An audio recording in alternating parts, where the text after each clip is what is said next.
bien dans son corps, des années encore.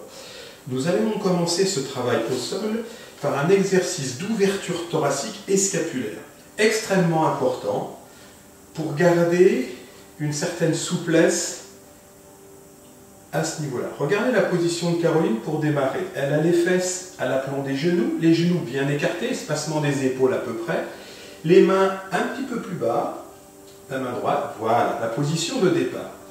On va maintenir cette position pendant une vingtaine de secondes comme à notre habitude, puis on va se redresser pour se reposer sur la respiration. Là, vous allez me dire, certains d'entre vous ne supportent pas cette position pour des raisons bien évidentes de problème d'épaule. Vous pourrez modifier votre position en venant mettre la main du côté de l'épaule fragile un peu plus bas que l'autre, ou bien vous pouvez même poser la main au sol et votre avant-bras au sol pour réaliser l'exercice. Et bien sûr, rapprocher un petit peu le bâton, éventuellement, pour faciliter votre travail. Pour le dernier, Caroline va vous le refaire comme elle avait pratiqué le premier, le bâton assez loin devant, la main droite en dessous puisque c'est son épaule droite qui est la plus fragile, verticalité au niveau des épaules, antéversion du bassin, et là vous avez un super étirement de la colonne qui va lutter contre cette attitude que nous avons tous au bout de quelques années. Voilà, on va donc corriger, ouvrir, étirer. Pour le deuxième exercice, on va aborder un étirement en diagonale. Une main au sol, le bras, le membre supérieur gauche allongé et le membre inférieur droit dans le prolongement. Exercice que nous avons déjà vu sur des cours précédents. Important, garder l'horizontalité au niveau du bassin, l'horizontalité au niveau des épaules, la flexion du pied. Une fois que vous êtes dans cette position-là, vous essayez de repousser le talon et repousser la main de l'autre côté sur l'expire. Retour en position de départ. On va faire la même chose de l'autre côté et on vous montrera ensuite une petite variante. Alignement parfait au niveau de la colonne, bassin, épaule, étirement, expiration et retour sur l'inspiration. Si on veut augmenter la difficulté, travailler plus en situation de déséquilibre, ce qui est très important pour les muscles profonds, on va mettre les deux mains sur le bâton. Et là, ça ne va pas être la même chose, bien sûr. Voilà, Caroline n'a pas trop de soucis pour le réaliser, un peu plus pour maintenir l'horizontalité du bassin, et je vous promets que c'est vraiment le travail de l'avenir pour tout ce gainage profond, ce travail en déséquilibre, dont nous reparlerons encore dans les cours qui viendront. On alterne, vous voyez cette difficulté. Okay. Expiration, maintien, alignement parfait. En respectant petite cambrure lombaire, petite enroulée dorsale, petite cambrure cervicale, petit creux cervical. Il nous en reste encore une série, je crois. Okay. Au choix, toujours. Elle va préférer cette fois-ci faire les deux mains sur le bâton bien vertical, là, beaucoup plus difficile. Voilà. Et là, je travaille partout. Au niveau du tronc, les muscles antérieurs, les muscles latéraux, les muscles postérieurs. Une dernière fois.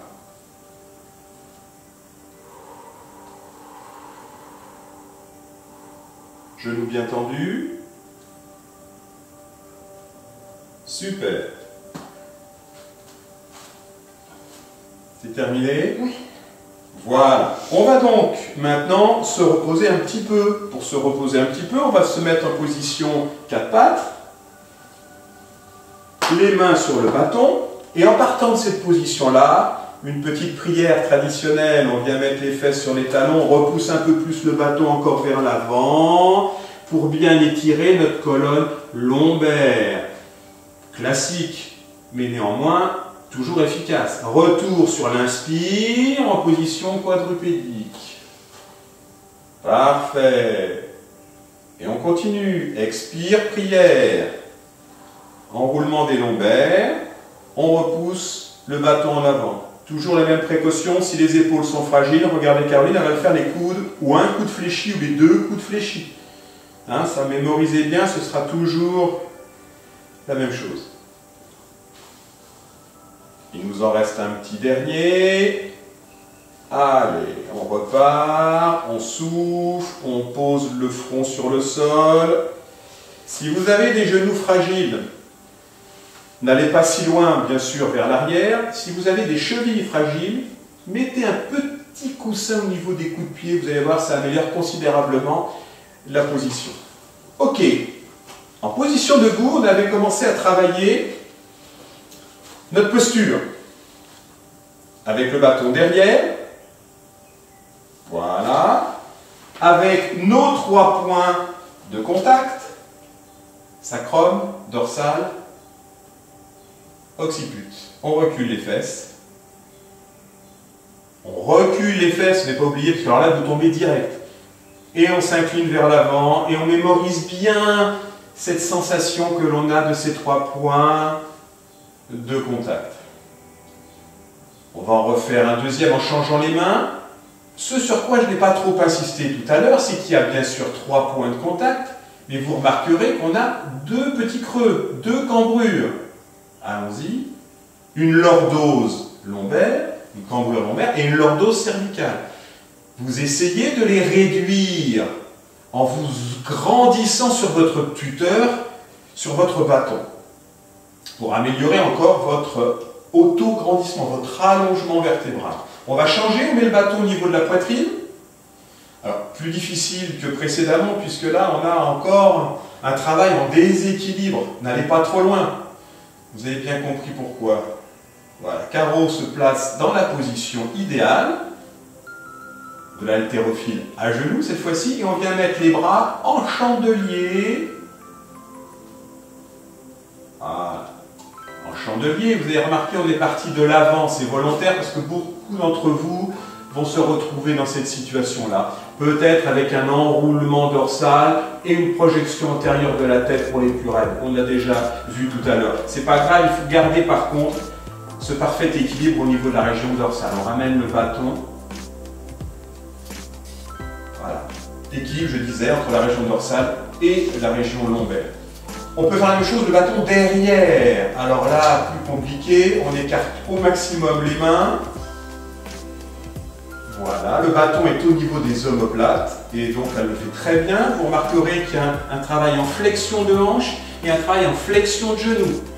Le côté dynamique de cet exercice vient des membres inférieurs. Par contre, le tronc, lui, il est verrouillé. Menton rentré, allongement maximum. Allez, on s'en fait un petit dernier. Expiration filée pendant l'exercice. Je me mets en position. Si j'exagère un petit peu, je vais la tenir. Et vous voyez, ça y est, elle est partie en déséquilibre. Ah, voilà. Retour en position de départ, respiration. On va rester dans cette position-là. Et on va faire maintenant un étirement des muscles antérieurs de la cuisse, ici. Et ça va être un étirement actif. C'est-à-dire qu'on va étirer ce muscle qui va être d'abord en tension, en contraction, ce qui est rare dans nos étirements en général.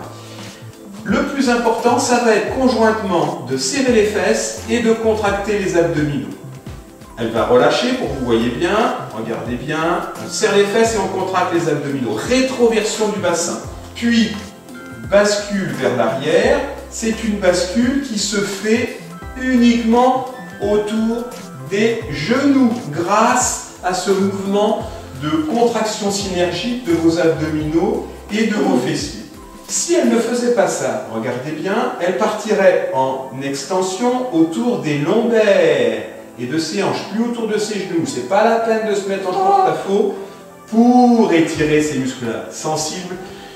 Ne prenons pas de risque. On va donc en refaire. Allez, on verrouille bien la colonne. On a serré les fesses, on a serré les abdos, on est parti en arrière. Et là, vous sentez, ça chauffe au niveau des cuisses. N'en abusez pas non plus. 20 secondes, peut-être plus. Position des orteils, vous avez vu, elle a changé, ça peut être sur les pointes ou les orteils dans l'autre sens, c'est votre confort qui prime. Une dernière fois, essayez de garder l'alignement vertébral. On revient en position de départ.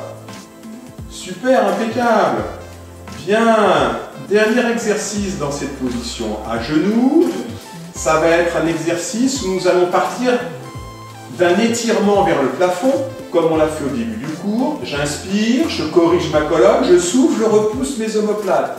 Je me grandis. Voilà, j'allonge au maximum ma colonne. Je ramène le bâton le long de ma poitrine, j'inspire, je viens poser le bâton devant mes genoux, je commence à m'enrouler et sur l'expiration suivante, je fais glisser mon bâton, je décolle mes fesses. Je décolle mes fesses pour me retrouver dans cette situation-là, encore un peu où les fesses sont encore à l'aplomb des genoux. Super pour l'ouverture thoracique que l'on pratique très souvent. Je vous ai expliqué pour nous éviter notre affaissement qui va s'installer au fur et à mesure des années, malheureusement. Petite variante pour les épaules. Elle reprend sa technique. Inspire en fin de course, expire. Inspire pour la correction, expire pour les étirements au niveau des muscles du tronc et des épaules, de la cage thoracique. On redescend, inspire, on pose le bâton près de soi, on ne plonge pas en avant et on fait rouler le bâton tout doucement, gentiment.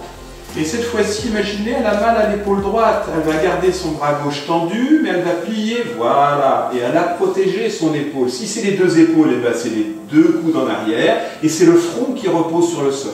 Genoux bien écartés, espacement des épaules en général à peu près. Retour en position de départ. Inspire. On remonte. Et une dernière fois, on souffle pour s'étirer.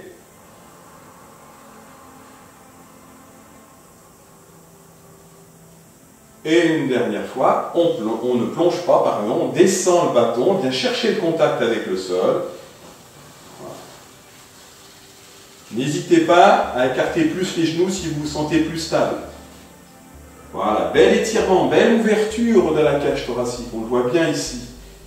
Retour, et c'est fini pour ces exercices à genoux à quatre pattes. On va passer en position assise pour venir faire un enchaînement de gainage et d'étirement-assouplissement de notre dos. Je ne vais pas aborder le travail respiratoire. Par rapport au gainage, je me propose de vous faire une petite vidéo sur le travail des abdominaux, si ça vous intéresse. Auquel cas, n'hésitez pas à me faire des commentaires. Et si c'est le cas, je vais vous préparer ça, bien entendu. Pour l'instant, Caroline met son bâton au niveau de sa poitrine. On cherche la facilité dans un premier temps. La priorité, ça va être de corriger la colonne, notre fil qui nous suspend, qui nous étire vers le plafond. On va ensuite commencer par verrouiller le périnée. Une fois qu'on a bien contracté son périnée, on va pouvoir, sur une expiration bouche ouverte, pour ne pas bloquer la sortie, partir en déséquilibre arrière. Priorité, l'allongement de la colonne. On peut même en arriver à décoller les talons, attention de ne pas tomber, et là on a un travail très efficace de la sangle abdominale, on l'a déjà abordé sur une vidéo précédente. Caroline revient en position de départ, passe son bâton en avant des genoux, vient bloquer son bâton, et là, sur une nouvelle expiration, elle va rentrer le ventre, rétroversion du bassin, repousser les lombaires, ça ressemble un petit peu au scorpion, la technique est un peu la même, pour la colonne, lombaire, dorsale et cervicale. Retour en position de départ, le bâton va aller derrière le dos pour vous montrer la deuxième possibilité, les mains écartées au maximum. Et on repart, une fois que l'on a étiré sa colonne, sur un déséquilibre arrière. Le but du jeu, c'est de ne pas enrouler du tout la région dorsale. Et à le triangle, c'est très efficace, ce travail en déséquilibre. Retour en position, et comme tout à l'heure, on vient bloquer le bâton en avant des genoux, et on va essayer, tout en bloquant bien le bâton, de repousser les lombaires vers le sol. On ne risque rien puisqu'on est maintenu devant. Voilà, pensez, rentrez le ventre au maximum sur l'expire. On revient, le bâton, ben vous choisissez, elle préfère le mettre derrière parce que ça passe bien. Ça peut se faire, comme je vous l'ai dit, sur la première partie, sans bâton. On part vers l'arrière, bouche plutôt ouverte, comme si vous vouliez faire de la buée. Hein, hors de question de bloquer la glotte. de bloquer la sortie de l'air, sinon on aurait une pression excessive à l'intérieur de l'abdomen. Mais je vous dis, j'y reviendrai si ça vous intéresse sur une petite vidéo complémentaire. Voilà. Et là, on termine, troisième série.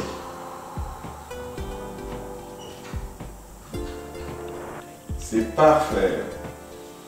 Pour terminer ce travail au sol, on va passer sur le dos et aborder les exercices abdominaux. Vous avez vu les précautions qu'elle a prises pour s'installer. Maintenant, on vient chercher le bassin, on le repousse, on prend la tête et on la repousse. Quand vous vous installez, très souvent, vous pensez à vous mettre sur le côté, surtout si vous êtes des lombalgiques, si vous avez des problèmes vertébraux. Mais très souvent, en vous relevant, ce n'est pas le cas. Ou l'inverse. Donc n'oubliez pas, il faut se mettre sur le côté pour se coucher et se remettre sur le côté pour se relever. Voilà. Les abdominaux, c'est très simple. À quoi va nous servir le bâton? Ça va être le but du jeu, le bâton. On va venir mettre les épaules plaquées au sol, la colonne la plus allongée possible. Les lombaires, comme on l'a déjà vu sur une vidéo, c'est soit je préfère plaquer mes lombaires au sol, allons-y Caro, verrouillage, ça c'est pour les débutants. Mieux, je garde mes lombaires en position naturelle, avec un léger creux, une légère lordose lombaire, et j'essaie de la conserver tout au cours de mon exercice, avec ce bon verrouillage lombaire. Important, là aussi, une préactivation de vos muscles abdominaux profonds. Ça veut dire quoi? Ça veut dire qu'il faut qu'ils soient contractés avant de débuter les petits exercices que nous allons voir. Les exercices vont être là pour rajouter du travail au niveau des abdominaux, mais non pas pour les créer. Ce sont les muscles des hanches, les psoas iliaques, les muscles de flexion de hanche qui vont travailler. Et nous, on va s'en servir uniquement, comme je vous l'expliquais, pour accentuer le travail abdominal qui est déjà en place au départ. Ce que va faire Caroline maintenant, bouche ouverte, elle va contracter ses abdominaux profonds, lever une jambe, lever la deuxième jambe, et là maintenant, en soufflant, elle va rapprocher un genou et revenir en position de départ. Inspire avec la poitrine, expire avec le transverse. Inspire poitrine, expire transverse. Super exercice quand on le fait correctement. Les épaules basses, les cervicales corrigées, les lombaires ne bougent pas et les abdos sont déjà contractés depuis bien longtemps. Au bout de 5 mouvements de chaque côté, hop, elle inspire poitrine, elle repose un pied, doucement le deuxième pied, et elle n'a le droit de lâcher son verrouillage et ses abdos que lorsque les pieds sont au sol. Voilà. Pour se reposer maintenant, Caroline va pouvoir faire une respiration profonde. Vous vous rappelez, à l'inspire, on prend du volume avec l'abdomen, on prend du volume avec la poitrine, et on va souffler doucement. On récupère, on évacue, on diminue les volumes. On reprend une deuxième série identique à la première. Position du bâton, qui va être notre butée. On amène une jambe sur l'expire, la deuxième jambe. Une fois qu'on est là, on inspire, poitrine, et on recommence. On souffle, on ramène un genou. On inspire, on revient. On souffle, on change de côté. Voilà, parfait. Vous voyez, les jambes sont bien horizontales. Ok. Tout en contrôle. On se sert en fait de la pesanteur du bassin pour obliger nos abdominaux à retenir ce bassin. 5 séries de chaque côté, on repose. Alors, de préférence, prenez l'habitude de rapprocher le genou pour reposer le pied. C'est le moment délicat de l'exercice. Quand vous reposez les pieds au sol, il faut être super concentré pour ne rien lâcher, garder votre petite cambrure lombaire et ne pas déverrouiller d'un seul coup cette région-là. On recommence une dernière fois. Hop, une jambe, deux jambes. Allez, on souffle. Voilà, vous voyez, mouvement que les jambes. On reste stable au niveau des bras, c'est volontaire, on ne va pas trop compliquer. Surtout, je ne peux pas vous corriger. Vous êtes loin, malheureusement.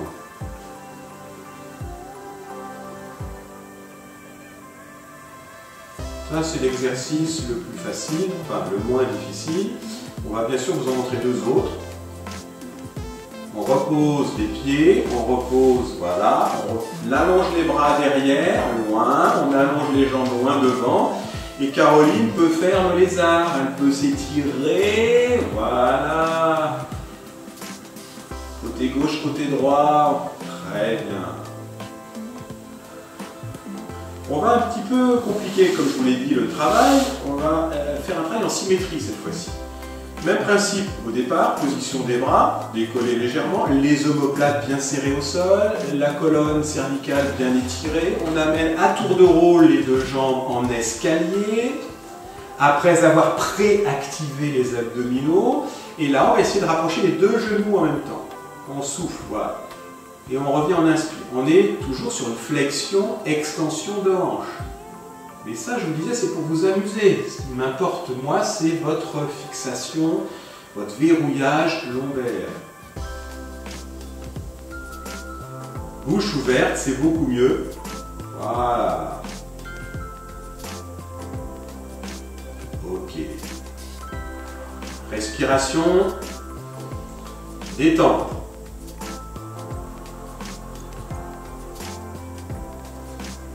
Allez. On recommence, on en fait encore deux. Même principe, préactivation. On décolle les jambes. Bouge, position carpe. De la buée. Le périnée a été bien verrouillé.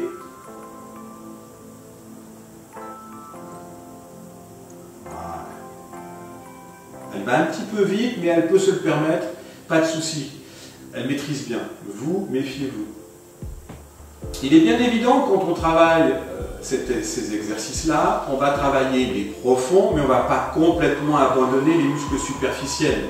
Ils vont aussi travailler, même s'ils m'intéressent moins, on ne les laisse pas complètement de côté.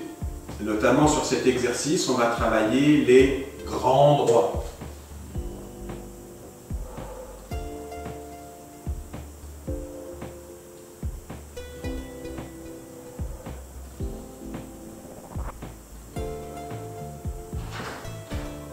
Très bien.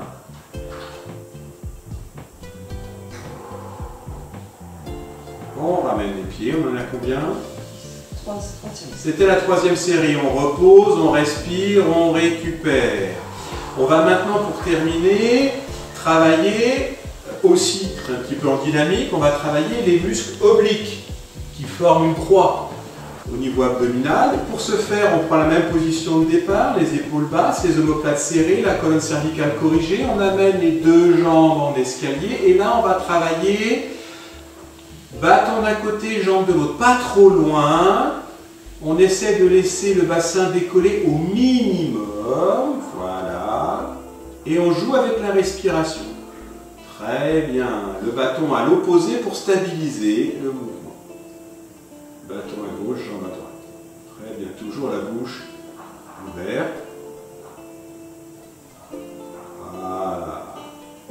On ramène les genoux, on repose les pieds, on repose les bâtons. Respirez, récupérez. Je vous promets, c'est très efficace. À condition, ça je vous le rabâcherai, que vous ayez contracté vos abdominaux, notamment les abdominaux profonds, avant de commencer l'exercice. Voilà. Et en fait, avec ces exercices-là, on vient les titiller un petit peu plus. On vient leur demander plus d'efforts pour garder ce verrouillage. Voilà. Le bassin leur appartient, ils ne veulent pas le laisser partir, c'est normal.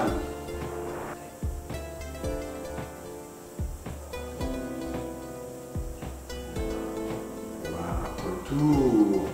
C'était la deuxième série. Bien.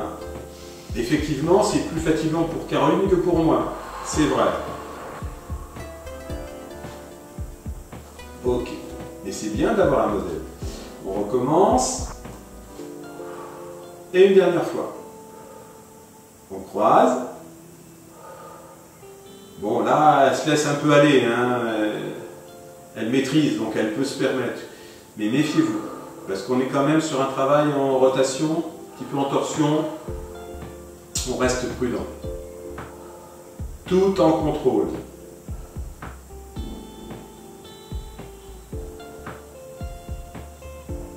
Elle a bien travaillé. Pour terminer, elle mérite de faire le petit câlin. On va passer le bâton derrière les cuisses. Tranquillement. Voilà. Et là, notre petit câlin habituel, on va rouler, le bâton va nous bloquer, c'est très bien. Pendant qu'elle finit son petit câlin, je vous rappelle qu'il serait sympa de liker, d'appuyer sur le petit pouce et de vous abonner à notre chaîne pour nous motiver un petit peu plus. Et nous reviendrons, j'espère, très bientôt vers vous. En attendant, portez-vous bien.